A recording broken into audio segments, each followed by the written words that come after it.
Hello दोस्तों, तो आज हम इस वीडियो में आपके लिए एक नई फैंसी की स्ट्रेटजी लेकर आए हैं।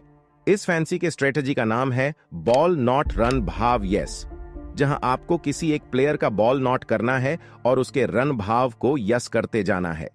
तो चलिए समझते हैं कि आखिर यह बॉल नॉट क्या है और रन भाव क्या है, और अंत में आपको इस स्ट्रेटजी का बैकबोन मिलेगा। तो वीडियो को लास्ट तक जरूर देखना, क्योंकि अगर आपने वह पार्ट मिस कर दिया तो शायद यह स्ट्रेटजी आपके किसी काम का नहीं रहेगा। Ball not. जब भी कोई प्लेयर बैटिंग करने आता है तो आईडी में एक बैट ओपन होता है। यहां प्लेयर का बॉल दिख रहा होता है। जहां प्लेयर कितना बॉल खेलेगा वह दिखा रहा होता है। उसे ही हम बॉल नॉट कहते हैं। रन भाव, जैसे आईडी में कोई प्लेयर कितना रन मारेगा ओपन होता है, वैसे ही आईडी में एक और बेट ओपन होता है जहां आपको प्लेयर रन भाव लिखा हुआ दिख रहा होगा। उसे ही हम प्लेयर रन भाव कहते हैं। यहां आपको हमेशा आपकी इन्वेस्टमेंट का 4 से 5% रिटर्न मिलता है। मान लीजिए कोई प्लेयर बैटिंग करने आता है। अगर प्लेयर 3 रन पर खेल रहा है तो उस प्लेयर का रन भाव 4 रन दिखाएगा, और अगर उसके बाद वह 1-4 हिट करता है तो नेक्स्ट रन भाव आपको 7 रन मिलेगा। केस 1 मान लीजिए, अगर हमने किसी प्लेयर का 31 बॉल 1000 से नॉट किया है और साथ ही हम 1000 से प्लेयर का रन भाव यस करते चले जा रहे हैं। अगर हमने रन भाव 5 बार यस किया है, अगर वह प्लेयर 31 बॉल के पहले आउट हो जाता है तो हमें बॉल नॉट का भी पैसा मिल जाएगा और साथ ही रन भाव का भी पैसा मिल जाएगा। इस केस में हमारा टोटल प्रॉफिट 1200 हो जाएगा।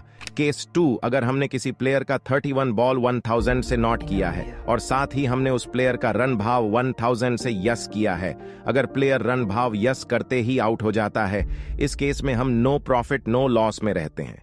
केस 3, अगर हमने एक प्लेयर का 31 बॉल 1000 से नॉट किया है और हम 5 बार उस प्लेयर का रन भाव यस कर चुके हैं, और छठा बार जैसे ही हम उस प्लेयर का रन भाव यस करते हैं वह आउट हो जाता है। इस केस में हमारा बॉल नॉट और रन भाव का पैसा इक्वल हो जाता है और हम बाकी 5 बार रन भाव के पैसे को यानी 20% कमा लेते हैं। अब हमें आखिर कब तक प्लेयर का रन भाव यस करना है?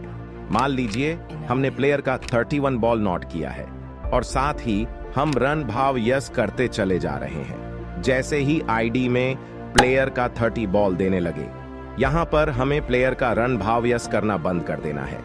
इस केस में अगर प्लेयर आउट नहीं होता है तो हमें रन भाव का पैसा मिल जाता है, जिससे हमारा लॉस कम हो जाता है। अगर हम 10 बार भी प्लेयर का रन भाव यस कर लेते हैं तो हमारा लॉस 60% ही होता है। साथ ही हमें यह कोशिश करना है कि जब भी प्लेयर का रन भाव ज्यादा मिले तब हम इस स्ट्रेटजी का इस्तेमाल करें।